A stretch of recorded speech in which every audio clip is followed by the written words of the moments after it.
Buenos días. Ayer celebrábamos la fiesta de la presentación y por eso pues me toca a mí hacer la presentación de Koldo Esteban, que bueno, la mayor parte pues supongo que ya lo conocéis, no es la primera vez que viene aquí a nuestra escuela. Yo creo que ya llevas los 3 cursos, yo creo que ya has participado en ellos, ya has colaborado con nosotros. Bueno, Koldo Esteban Ugalde, de Pamplona, sacerdote diocesano, párroco de la parroquia de Santiago de la Chantrea, ahí en Pamplona. Licenciado en Historia, licenciado y doctor de Sagrada Escritura, profesor del Centro Superior de Estudios Teológicos San Miguel Arcángel y del Instituto Superior de Ciencias Religiosas San Francisco Javier. Algunos habéis sido alumnos del instituto, no sé si alumnos suyos. Sí, algunos ya me han dicho. Sí. Bueno, nos decía Koldo lo importante que es pues refrescar, no dar las cosas por sabidas, sino que muchas veces tenemos que refrescar las cosas básicas de nuestra fe. Y una de las cosas básicas es que Dios nos habla. ¿Eso qué quiere decir? Que hay que escucharle y que hay que hacerle caso. Las 3 cosas implicadas. Bueno, pues ahora ya os dejo en manos de Koldo, que seguramente tiene muchas cosas buenas que transmitirnos. Bueno, yo creo que siendo un curso de catequistas no está de más empezar rezando. Es bueno que los cristianos de vez en cuando recemos. En el nombre del Padre, del Hijo y del Espíritu Santo. Amén. Envíanos, Señor, tu Espíritu, para que aprendamos a escuchar tu voz, para que seamos capaces de pararnos de vez en cuando, de ponernos en silencio, para descubrir que tú estás ahí y que nos hablas, que quieres entrar en comunicación con nosotros. Te lo pedimos a ti, Señor Jesús, que eres la palabra de Dios y que vives y reinas por los siglos de los siglos. Amén. Bueno, pues me toca hoy un tema que es básico. De hecho he preparado muy pocas cosas, igual iba a decir para el almuerzo nos vamos. Bueno, porque me parece que son cosas muy básicas, pero sobre las que hay que reflexionar y pararse de vez en cuando. El título es ese: Dios habla o Dios nos habla. Tan sencillo como eso lo sabemos todos, ¿no? Que Dios habla lo sabemos todos. Ahora, si tuviéramos que decir, no vamos a hacer un examen, ¿verdad? Pero tuviéramos que decir, levantad la mano los que habéis escuchado la voz de Dios. Entonces, como los ángeles, todo el mundo dice, sí, los ángeles. ¿Alguno ha visto un ángel en su vida? Bueno, Dios habla, como digo, lo sabemos todos, pero lo sabemos. Una cosa es saberlo y otra cosa es vivirlo, experimentarlo. Experimentar la presencia de Dios que nos habla. Yo tengo la impresión de que los cristianos normalmente pensamos que Dios debe hablar, pero bueno, ya habrá quien nos lo traduzca. Por ejemplo, la homilía del domingo en la misa decimos palabra de Dios o palabra del Señor, te alabamos, ¿no? Lo decimos con toda alegría, decimos, y ahora a ver si el cura escuchó la voz de Dios para que nos lo traduzca, ¿no? Porque los demás, pues eso, casi por tradición decimos eso de palabra de Dios, ¿no? Yo a veces me hace mucha gracia, depende qué lecturas. En la misa de diario a veces te ponen del libro de Job. No sé, supongo que nadie se ha leído el libro de Job, solo el principio y el final.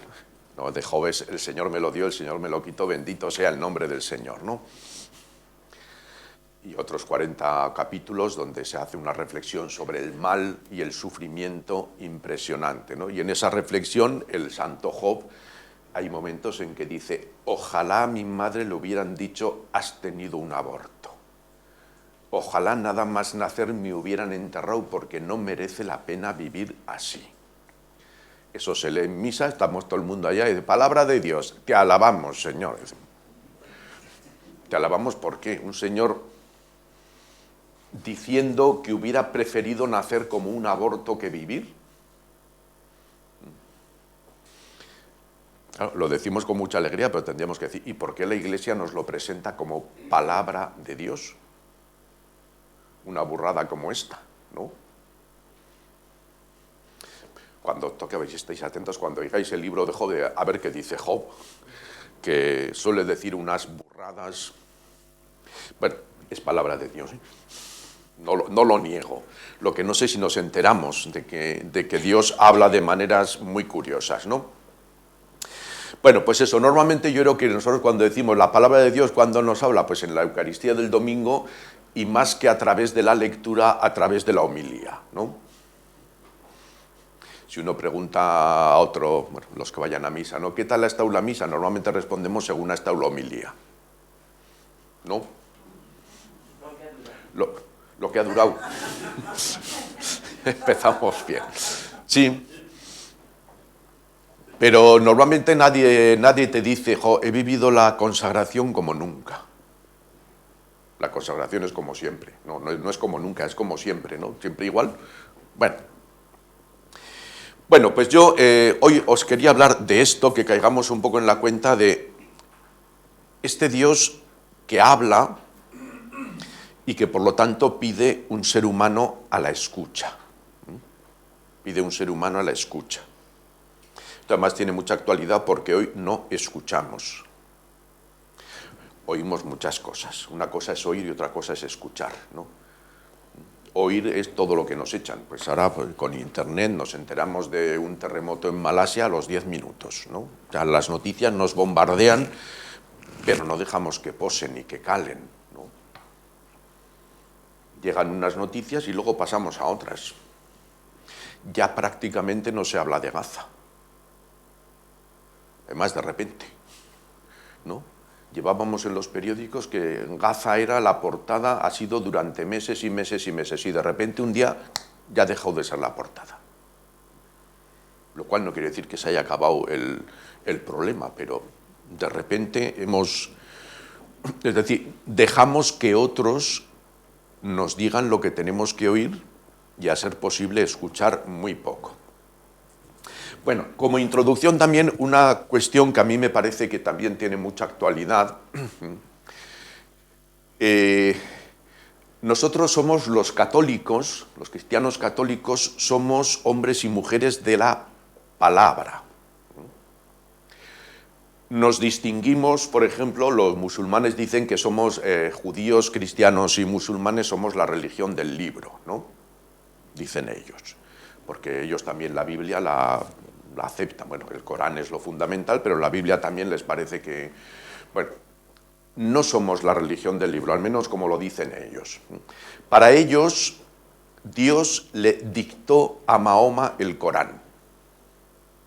Claro, como se lo dictó, pues obviamente Dios debe hablar en árabe.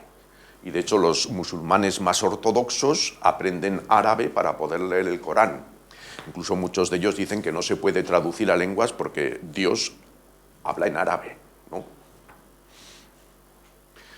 Nosotros hemos pensado hasta hace 4 días que Dios hablaba en latín, ¿eh? No penséis que es una cosa, ¿no? Es decir, en la Iglesia se prohibía traducir la Biblia de latín a las lenguas, estaba prohibido.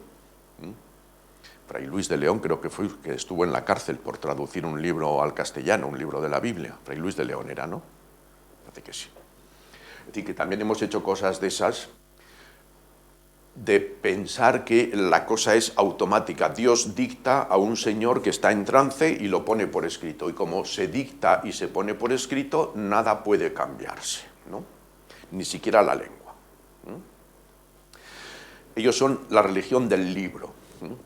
Nos distinguimos también de los protestantes. Los protestantes dicen sola escritura, solo la escritura. Bueno, solo la escritura, que Lutero fue cortando lo que no le parecía bien. Ya teníamos escritura, pero Lutero dijo, esto no me convence, ¿no?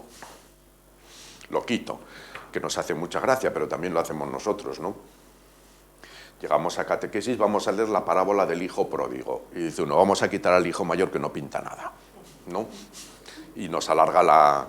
¿no? Depende de lo que dure. Si dura mucho la parábola, le quitamos la mitad. También lo hemos hecho, eso de cortar, esto no me convence, ¿no? Bueno, los protestantes dicen la escritura, lo que está escrito en la Biblia. Y yo tener en cuenta que soy profesor de escritura y también cuando vamos a leer la palabra de Dios digo lo primero, a ver, ¿qué es lo que está escrito? No inventemos lo que está escrito, ¿no? Algunos que han tenido grupos a veces dicen, ¿qué dice? ¿Qué dice? Exactamente la escritura. Pero no somos la religión de la escritura. Somos la religión de la palabra. Y la palabra tiene que ser dicha y escuchada. Dicha y escuchada. Es decir, dicho de otro modo, la Biblia nos trae palabras que tienen capacidad de convertirse en palabra de Dios. Tú puedes leer el Evangelio como una obra literaria. De hecho, los judíos la estudian como, pues bueno, un judío, Jesús no dejó de ser judío nunca, un judío que dijo unas parábolas y se pueden estudiar como literatura. Lo que está escrito. Parábola de Jesús hay que decirla y escucharla y recibirla como palabra que Dios me dice hoy, aquí y ahora. ¿No? Lo nuestro es la palabra. Por eso decimos también, pues la misa de la televisión para los enfermos. Porque al final es una misa enlatada, ¿no? Nosotros vamos a la Eucaristía porque escuchamos. Y es importante, por lo tanto, leer bien, ¿no? Y escuchar bien. Como os digo, religión de la palabra. Dios habla, nosotros escuchamos en un primer momento. Y ya os digo, y la escritura, pues si vemos textos, a mí siempre me gusta decir, a ver, ¿qué dice el texto exactamente? Pero ahora, este texto que estudiamos luego tiene que ser dicho. Yo muchas veces, casi siempre en los cursos que hago en el seminario, cuando empiezo a tratar un texto, primero hacemos una lectura, lo leemos, ¿qué nos dice? ¿Qué hemos escuchado? ¿Qué nos ha llamado la atención? Luego ya hacemos el estudio y cuando acabamos el estudio digo, vamos a volver a leerlo, a ver si esto que hemos hecho nos ayuda a escuchar mejor, porque si no, no hemos avanzado nada, ¿no? Profundizar en un texto es para volver a escucharlo y para sentir que Dios me lo dice ahora. Bueno, entonces yo os voy a hablar de eso, de la palabra. Dios habla. Bien, os he preparado algunas cositas que me parecen, son de perogrullo, pero a veces hay que recordarlas, ¿no? Si Dios habla, es porque quiere comunicarse con nosotros. Así de sencillo, porque a veces también hemos pensado que Dios habla cuando quiere castigarnos, ¿no? Cuando hemos hecho mal, entonces hay que, también a través del cura en el confesionario, ¿no? El cura debe ser el traductor de Google para la palabra de Dios, ¿no? Bueno, Dios quiere entrar en comunicación con nosotros. No sé si caemos en la cuenta de lo grande que es esto. Dios, nada más y nada menos que Dios, el creador de todo, el que fue capaz de crear una naturaleza como la que vemos ahora por la ventana, que hace mucho frío, ¿no? El que es capaz de hacer un paisaje nevado por el simple gusto de que lo veamos durante unas horas, que en cuanto salga el sol se nos va a herir. El Dios que es tan gratuito como para hacer una cosa de estas, el Dios que es capaz de imaginar toda la creación y de soñarla, y además de los millones y millones de estrellas, es capaz de imaginarse a cada uno de nosotros y soñar con nosotros, ese Dios quiere comunicarse con nosotros, quiere hablar con nosotros, quiere estar con nosotros.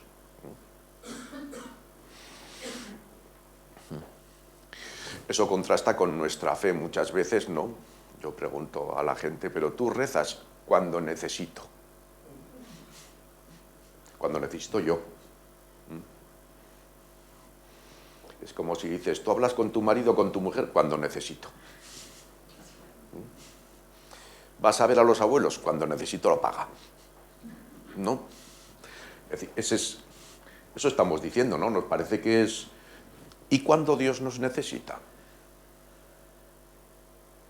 ¿Y cuándo Dios se quiere tomar un café con nosotros? ¿Estamos disponibles?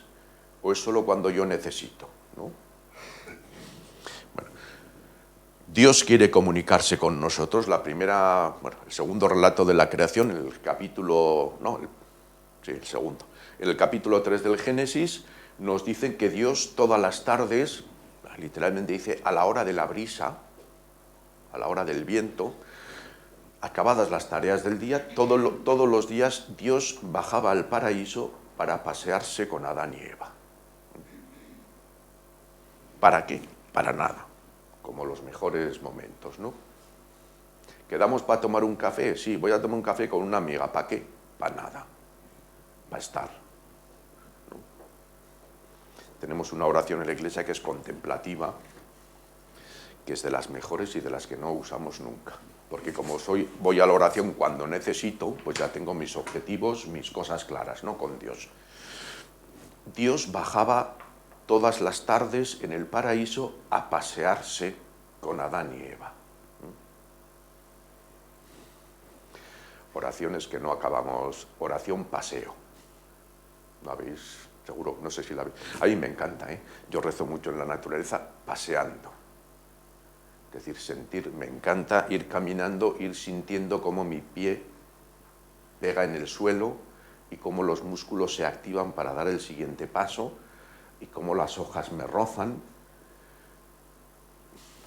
Eso también cada uno tiene sus modos y sus manías para rezar, ¿no? Pero esa oración de dejar que el Señor venga a mi lado y yo simplemente dejarme acompañar, ¿no? Ir sintiendo toda la maravilla de lo que Dios ha hecho por mí. Bueno, Dios quiere comunicarse con nosotros, Dios quiere estar a nuestro lado y por eso nos habla. Segundo punto que os pongo ahí, si Dios habla, espera escucha de nuestra parte. Nosotros también normalmente nos saltamos esta segunda parte y pasamos a la tercera, respondemos. Esto se ve en nuestra cultura, es evidente. Tú ves la televisión, me hace gracia cuando dicen debate, esto no es ningún debate. Cada uno va, dice lo que le parece y punto. Nadie nos escuchamos. Tenemos unos parlamentos, el de Navarra, el del Estado, tenemos un Senado, ¿Alguien escucha? Desde hace poco, porque sale en la prensa, ¿no? Ruptura entre el PSOE y Convergencia. Y llega a Convergencia y dice, vamos a tumbar los presupuestos, pero si no los has leído, ¿no? Aquí en el Parlamento Navarro también, así andamos. O estos, o los míos, o los otros. Y dices, no vamos a votar, pero si no te han presentado los presupuestos, ¿cómo? ¿Tendrás que leerlos? No. Para eso es un parlamento, ¿no? Para parlamentar. Si la sociedad está así, nosotros no creáis, eso que decimos el secularismo, todo eso se nos cuela. Tampoco entre nosotros muchas veces nos escuchamos. Hay cosas que, claro, cuando alguien te viene con algo serio, a veces al cura, y los curas también nos contagiamos y queremos dar unos consejitos píos o no, te habla alguien y dices, algo tengo que decir, y entonces empiezas a hablar y te dicen, que no vengo a que me hables, vengo a que me escuches. Que no hace falta que me des soluciones, que vengo a desahogarme, ¿no? Y eso lo hemos perdido. Eso, y nos da mucho miedo reconocer nuestra pequeñez y nuestra vulnerabilidad y decirle a alguien, mira, no sé qué decirte, solo que puedes contar conmigo. Decimos, eso no debe valer, no hay que dar una solución y es que tienes que hacer esto, tienes que hacer lo otro. Y a veces te dicen que no vengo a que me des soluciones, vengo a que me escuches. Bueno, pues Dios viene para que le escuchemos, igual que Él nos escucha a nosotros. Igual que Él nos escucha a nosotros. Por lo tanto, la primera respuesta a la palabra de Dios es silencio. Callar y dejar que lo que te han dicho pose y cale y entre hasta el fondo del corazón, ¿no? Que te llegue hasta las entrañas, que es donde reside la misericordia. Esto tampoco lo cultivamos mucho.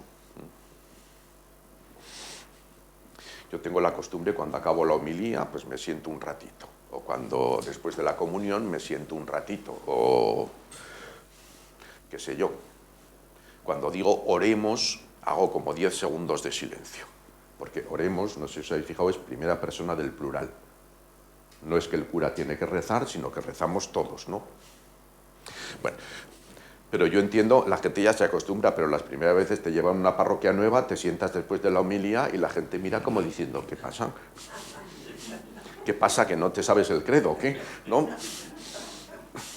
No sé si os pasa a vosotros, pero no estamos acostumbrados a silencios en la Eucaristía, que es la oración más importante de los cristianos.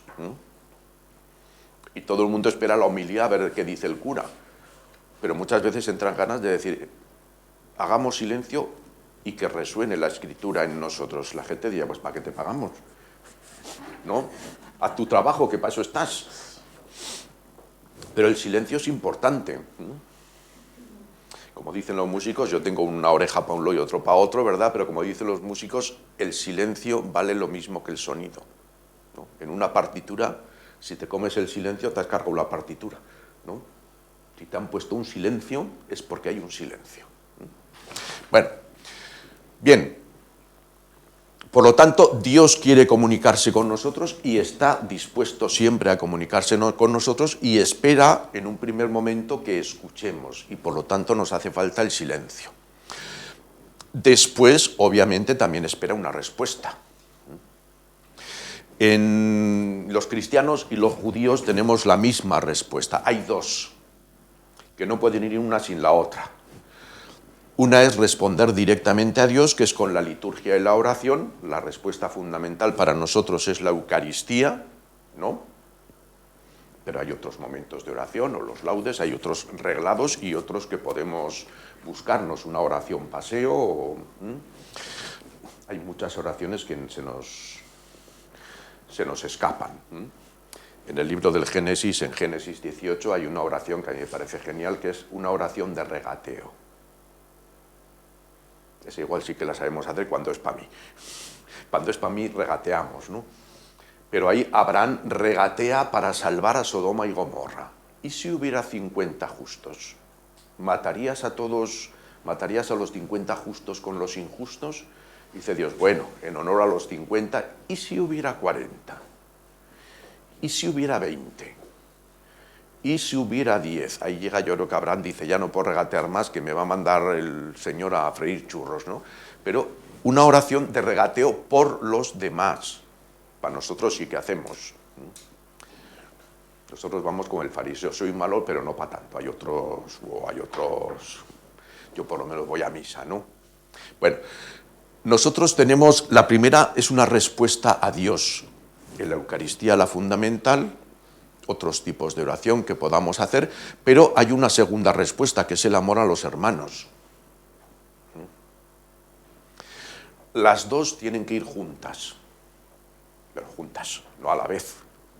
Pero la una sin la otra no tiene sentido y la otra sin la una no tiene sentido, ¿no? Ahí tenemos a Jeremías, que Dios le mandó a la puerta del templo a predicar, ¿a qué venís aquí? Estáis todo el día cometiendo injusticias, vais contra la viuda y el huérfano y luego venís aquí a decir Señor, Señor, Señor. Es decir, si no hay amor a los hermanos no puede haber culto verdadero, y si uno va a la oración y escucha la voz de Dios, no puede salir sin una sensibilidad por los pobres y por los pequeños. Si nos falla alguna de esas es que algo no estamos haciendo bien, ¿no?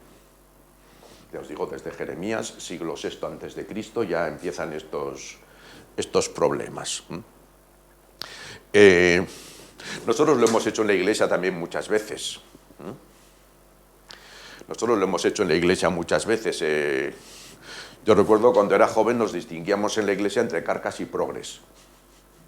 Los carcas eran los que estaban todo el día rezando y en misa, y los progres los que estaban todo el día trabajando por la justicia. Pues eso en Jesucristo es imposible, lo uno y lo otro. Si no, algo nos está fallando, ¿no? Si no, fundamentalmente lo que nos está fallando es que yo me dirijo a Dios cuando necesito. Eso es lo que está de fondo. donde el centro soy yo, y no es ni Dios ni los hermanos, sino que el centro soy yo, ¿no?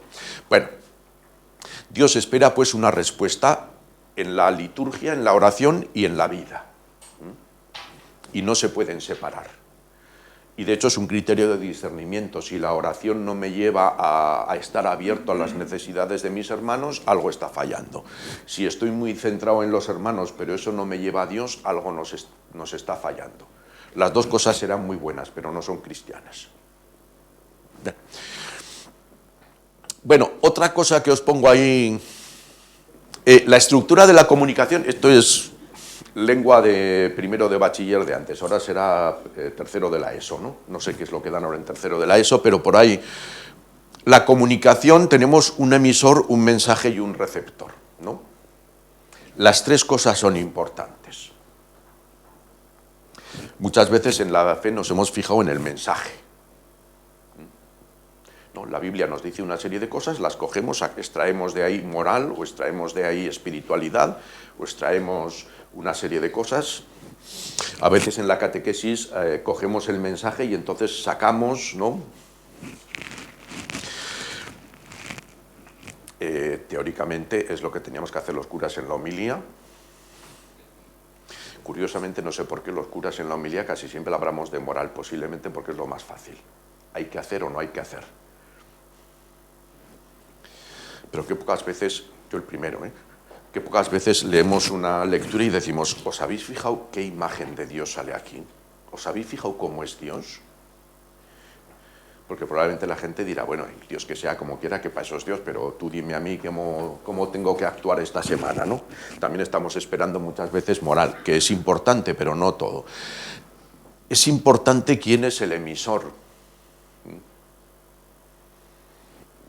Yo recuerdo siempre en mi ordenación, hace ya muchos años, que me decía un catequista, si tengo algo a mano se lo tiro al obispo a la cabeza.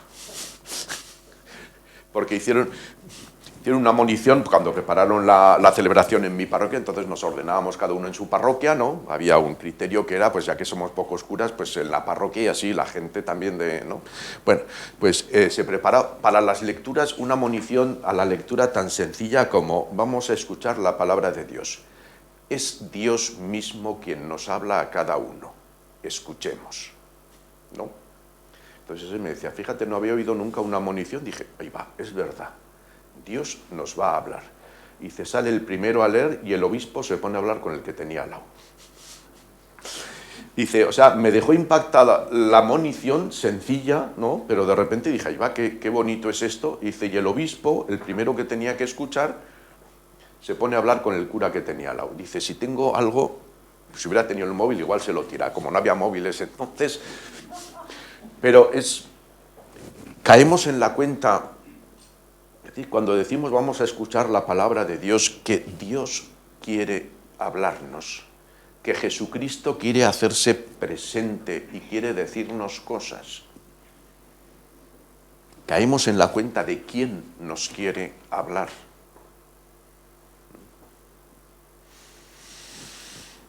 El mensaje, que es lo que más nos centramos, y claro, es lo objetivo, pues si tenemos la palabra de Dios en la Escritura, pues es más objetivo, es más fácil de... Y luego tenemos el receptor, claro, ¿cómo escuchamos?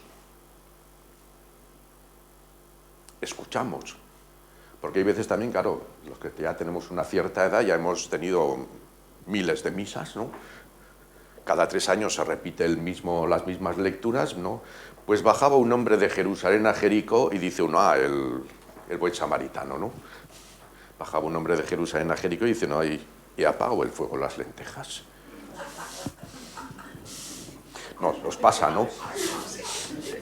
Porque total, llámese el mensaje, pero igual no he caído en la cuenta de que Jesús quiere decirnos esa parábola una vez más y me la quiere decir a mí hoy, que no estoy igual que hace 3 años. Porque hace 3 años vivía mi padre y ahora ya no vive. O hace 3 años estaba en una parroquia y ahora estoy en otra, ¿no? Es decir, la palabra de Dios es palabra viva que hoy es nueva. Y las lentejas, pues que se quemen, total, no te vas a ir de misa, pues si no has apagado el fuego, ¿qué le vas a hacer? Pero caemos en la cuenta de quién nos habla que nos dice un mensaje que aunque lo hayamos escuchado hoy es nuevo, y si lo escuchamos de verdad como palabra que Dios me dice, me está diciendo algo nuevo hoy, y que yo tengo que escuchar y hacer silencio y responder. Bueno, bien. Y decimos, y en la comunicación tenemos otro elemento que es el lenguaje. Claro, para entender algo tenemos que entender lo que esa persona nos dice. Y nosotros quizá queremos escuchar un tipo de lenguaje que no es el que Dios utiliza. Ahora veremos que además de la Escritura, Dios habla de muchas maneras. Hay muchos lenguajes que tiene Dios para comunicarse con nosotros. También tendríamos que hacer, de esto es muy interesante, el lenguaje, tampoco caemos en la cuenta de cómo es la lengua humana, ¿no? Hay, por ejemplo, una división, se pueden hacer muchas más divisiones entre los tipos de lenguaje, ¿no? Hay un lenguaje informativo, dicen los especialistas, y hay un lenguaje performativo. ¿Qué diréis? ¿Que esto qué es? El lenguaje informativo lo que importa es transmitir algo. Lenguaje científico. Un señor escribe en Canadá una teoría para que los ingenieros hagan mejor, qué sé yo, las turbinas de los motores de los aviones, y tiene que escribir esa teoría de un modo tan claro que un señor en la India lo entienda y otro señor en Suecia también lo entienda, ¿no? Y un señor en Madrid que está haciendo motores de aviones diga, ahí va, esto, ¿no? Y todos tienen que entender lo mismo, ¿no? Lenguaje científico. Un médico te escribe un informe y tiene que escribir un informe técnico, de tal manera que él es el, qué sé yo, el reumatólogo, y el médico de cabecera o el médico de familia, que se dice ahora, cuando recibe ese informe tiene que entender exactamente qué es lo que le pasa a ese. Es decir, no puedes poner poesía, porque entonces el segundo médico dirá, ¿y ahora qué hago yo con este? ¿No? Necesitamos que sea, pues eso, certero, que sea claro. Bien. Pero eso es un lenguaje que no utilizamos casi nunca. Hay otro lenguaje que es el performativo, que dicen los especialistas, que lo que quiere hacer es compartir una experiencia. ¿Cómo hacemos eso? Es complicadísimo. Especialmente las experiencias más grandes y más fuertes que tiene uno son muy difíciles de poner en palabras. Yo cuando tenía a mis amigos, la primera que tuvo un hijo, ¿y qué se siente al tener un hijo? ¿Qué se siente al tener un hijo? ¿Alguien podría ponerle palabras? ¿Cómo expresar esa vivencia? ¿No? Entonces, el lenguaje performativo es un lenguaje que tiende a comunicar una experiencia y por lo tanto siempre será un lenguaje que, claro, es que las experiencias no son cuantificables científicamente. Siempre tendrá un componente de subjetividad. No, puede decir, no, es que cuando me pusieron el hijo en las manos, es como si se me cayeran encima todas las estrellas del mundo. Y un científico diría, ¿qué habrá pasado aquí? Que se han caído las estrellas, ¿no? Pero todo el mundo entendemos que está poniendo una imagen porque no es capaz de poner otra cosa, ¿no? Bueno, hay un lenguaje que eso intenta que tú intuyas lo que yo he vivido para que puedas compartirlo conmigo, ¿no? Es un lenguaje que crea. Así empieza la Biblia, ¿no? Dijo Dios y existió. Dijo Dios y existió. Dijo Dios y decimos, esa capacidad solo la tiene Dios y los hombres que somos imagen y semejanza de Dios. Obviamente no, si digo yo haya un helicóptero, no va a aparecer ahí el helicóptero, ¿no? Pero nuestro lenguaje tiene capacidad de crear.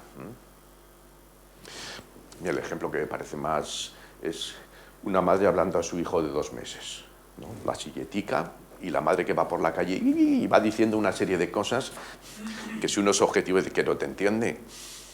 ¿Qué le estás contando? Y a veces le va contando, mira, ahora vamos a ir a casa y la mamá va a preparar la comida para tus hermanitos y tal. El otro va ahí y dice, ¿qué le estás contando? nada o mucho, porque simplemente hablar, ahí lo que menos importa es el mensaje, lo que importa es el emisor y el receptor, ¿no? Es decir, eso crea un vínculo afectivo impresionante. Y ese niño, cuando tiene 3 meses, está con los abuelos porque la madre se ha ido a hacer la compra, ¿no? Y está contento con los abuelos, pero se abre la puerta, se oye la voz de la madre y el crío, ¡pap!, se le van los ojos porque llega esa persona con la que tengo un vínculo que va mucho más allá del conocimiento del contenido del mensaje, ¿no? El lenguaje crea. También suelo contar, y me hace mucha gracia cuando, ahora ya vienen poco las parejas con problemas, vienen poco a hablar con el cura, pero bueno. Y antes, normalmente cuando venían, ya venían sin solución, ¿no? El último recurso, el cura, pero ya decías, uy. A veces te decían, quiero hablar. Entonces, a mí me hacía mucha gracia, pero luego caí en la cuenta de lo grande que es. Casi siempre que había una pareja con problemas, había una cosa que se repetía siempre. La mujer le decía al marido, nunca me dices te quiero. Y el marido contestaba invariablemente, ya lo sabes. Y la mujer contestaba invariablemente, pero hay que decirlo. El amor ya existe, pero la palabra refuerza, le da consistencia, ¿no? Actualiza de alguna manera. La palabra también crea.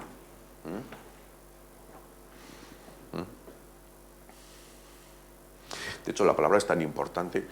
Yo estuve con un cura de diácono hace 30 años, un cura muy mayor, pero que era muy moderno, que decía a mí, cuando me dicen que alguien va a casarse y que quieren que los case yo, lo siento y les digo, solo os voy a dar un consejo. Solo os voy a dar un consejo. Los problemas del matrimonio no se solucionan en la cama, se solucionan en el sofá hablando. Porque la palabra crea.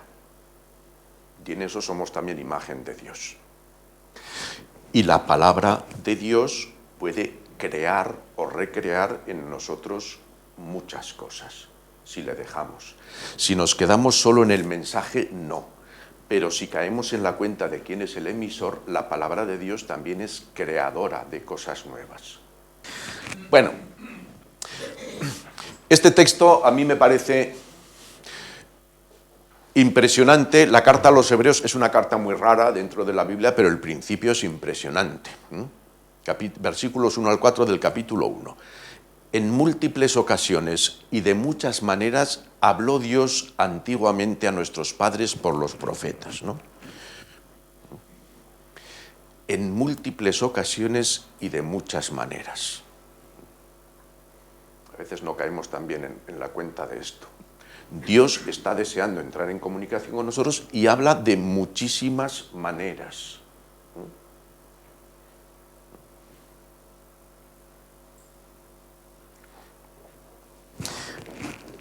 A veces solo somos capaces de reconocerlo con tiempo. Yo cuando cuando caí en la cuenta de mi vocación, yo tenía pareja.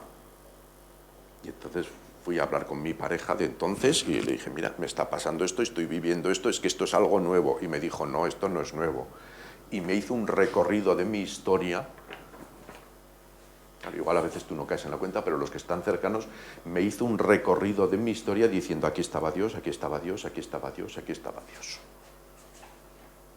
Y cuando lo oyes, ahí va, pues es verdad, de muchas maneras habla Dios, ¿no? Como os digo, posiblemente si echamos la vista atrás, también podemos reconocer muchas veces que Dios ha hablado en nuestra vida, que en el momento no nos dimos cuenta, pero hablaba. Y eso dejó su pozo. Y eso, bueno. Y dice la carta a los Hebreos, ahora en esta etapa final nos ha hablado por el Hijo. Y esto también es importante, ¿no? Lo dice el Evangelio de Juan, en el principio era la palabra y la palabra estaba junto a Dios y la palabra era Dios, ¿no? ¿Qué es esto mismo? ¿Quién es Jesús? La palabra definitiva de Dios, la palabra con mayúscula. ¿Quién es Jesucristo? La comunicación de Dios definitiva. Y en Jesucristo lo tenemos todo. De hecho, la Iglesia cierra el canon con los evangelios y bueno, las cartas de Pablo y tal, cierra el canon porque dice, hasta aquí ya tenemos todo, todo lo que Dios quiere decirnos ya está dicho. Después hablará, sigue hablando, por supuesto. ¿Cómo no va a hablarnos a través de San Francisco Javier? ¿No? Dice la Iglesia, sí, y podéis a través de San Francisco Javier escuchar la voz de Dios. Pero en Jesucristo ya estaba todo, ¿eh? San Francisco Javier no hace más que eco de lo que él recibió de Jesucristo. Por eso el canon lo cerramos y dijimos, ya no hace falta más. ¿Nos regala Dios testimonios de su palabra? Sí, claro que nos regala otros, pero al final todos remiten a Jesucristo, ¿no? Bueno, algunos elementos en la Biblia, os he puesto el principio del capítulo 3 de Samuel, es la vocación de Samuel, y el narrador nos dice, el joven Samuel servía al Señor delante de Elí. No sé si os acordáis, Samuel, igual es mucho pediros. Es decir, la madre de Samuel, Ana, no podía tener hijos, pero subían con su marido, subía todos los años al santuario de Silo, donde estaba el arca del Señor, ¿no? Y allí todos los años oraba pidiendo a Dios un hijo, ¿no? Era estéril, no podía tener hijos, y entonces todos los años oraba, ¿no? Y cuando por fin Dios le regala un hijo, ¿no? Hace un voto de que en cuanto el niño pueda manejarse, lo va a entregar al santuario de Silo para que sirva a Dios, ¿no? Y lo entrega a Elí, que es el sacerdote del santuario, y Samuel pues empezaría de monaguillo, en esta época sería un adolescentillo, pues bueno, pues monaguillo, acólito, lector, qué sé yo, lo que podríamos poner, ¿no? Va en el santuario, va aprendiendo los rituales, las cosas. Entonces dice, fijaros, el joven Samuel servía al Señor, pero dice, era rara la palabra del Señor en aquel tiempo y no eran corrientes las visiones. Esto también es una sensación que tenemos todos. Dios ha hablado mucho, pero debe ser en otro tiempo, ¿no? Mira uno para atrás y dice, San Francisco Javier, ¿cómo no va a escuchar la palabra de Dios en el siglo XVI? Pues aquello era... La fe era tan rara y tan difícil como hoy. Nunca ha sido tiempos buenos o fáciles para la fe. Y miramos, decimos, San Francisco de Asís en el siglo XIII, pues claro, el siglo XIII era un siglo mucho más religioso y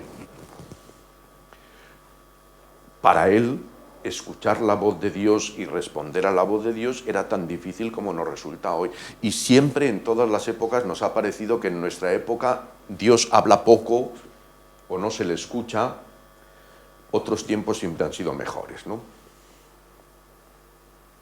Parece San Pedro, pues claro, viene Jesús, le dijo, ven y sígueme, ¿no? Y guay, ¿cómo no vas a seguir a Jesús, no?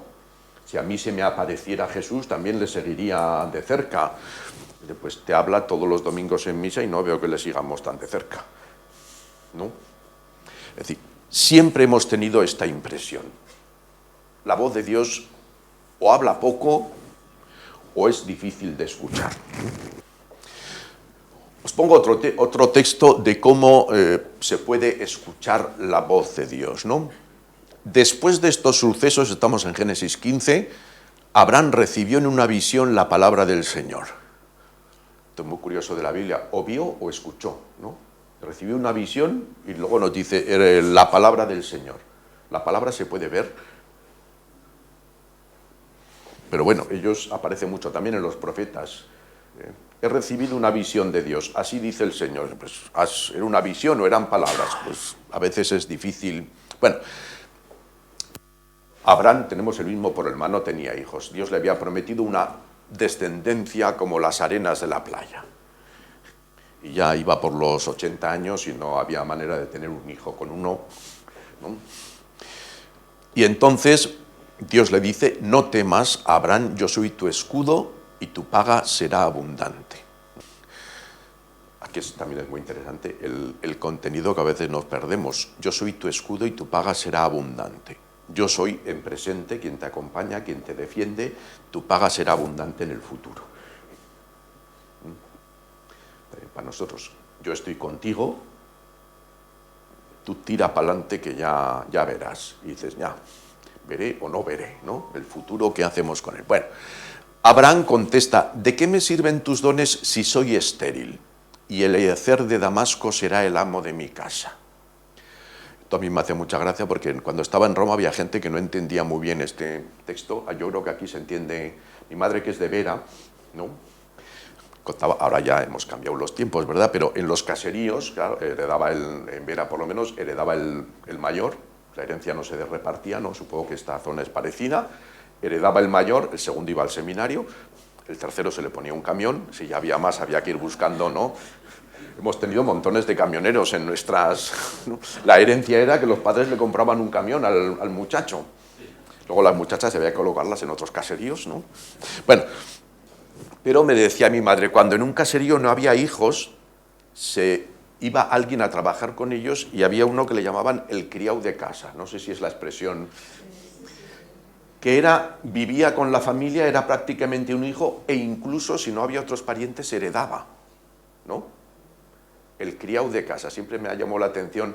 Y luego cuando llega la Biblia, esto está diciendo Abraham, es esa misma, no tengo hijos, y Eliezer de Damasco, que era el jefe de sus criados, Eliezer de Damasco será el amo de mi casa. Es decir, va a heredar no uno de mi sangre, sino el criado de casa de toda la vida. O sea que hay conexiones a veces muy cercanas, pero no le hace gracia que herede, él quiere un hijo como Dios manda, ¿no? Y añadió, no me has dado hijos y un criado de casa me heredará. Pero el Señor le dijo lo siguiente, no te heredará ese, uno salido de tus entrañas te heredará. Y el Señor lo sacó afuera y le dijo, mira al cielo, cuenta las estrellas si puedes. Y añadió, así será tu descendencia. ¿Cómo habla Dios? Pues fijaos, lo sacó de la tienda, en la noche estamos muy contentos en casa y hemos perdido también nosotros dice, no, sal afuera en medio de la noche, cuando parece que todo está oscuro, cuando parece, es decir, estás de noche, diríamos, estás de noche porque es de noche, pero también estás de noche en las promesas, ¿no? ¿Dónde está mi hijo? ¿Dónde está mi heredad? ¿Qué va a ser de mi futuro? También vives una noche, diríamos, espiritual, y dice, no, sal en mitad de la noche y donde tú ves oscuridad, aléjate de la tienda para que las linternas o los faroles no te deslumbren, y donde tú solo ves oscuridad, hay una cantidad inmensa de estrellas. Y si eres capaz de mirar las estrellas, además dice, y cuéntalas, a ver si puedes. Bueno, pues así será tu descendencia. ¿Cómo habla Dios? Pues muchas veces a través de la naturaleza. Nosotros ya vivimos en un mundo tan tecnificado que... ¿Cómo vamos a ver algo si sacan una foto de satélite sobre España y sale un fogonazo, ¿no? Si gastamos luz como locos, ¿no? Si llega la noche y encendemos farolas, y ahora encenderemos las luces de Navidad, todas con signos religiosos, ¿no?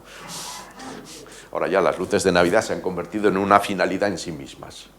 En toda España, yo he recorrido otras ciudades, hemos decidido quitar, claro, si decidimos quitar lo que da sentido a las luces de Navidad, en 4 días, ¿qué tendremos? Pues, no sé, allá nosotros, es en lo que estamos.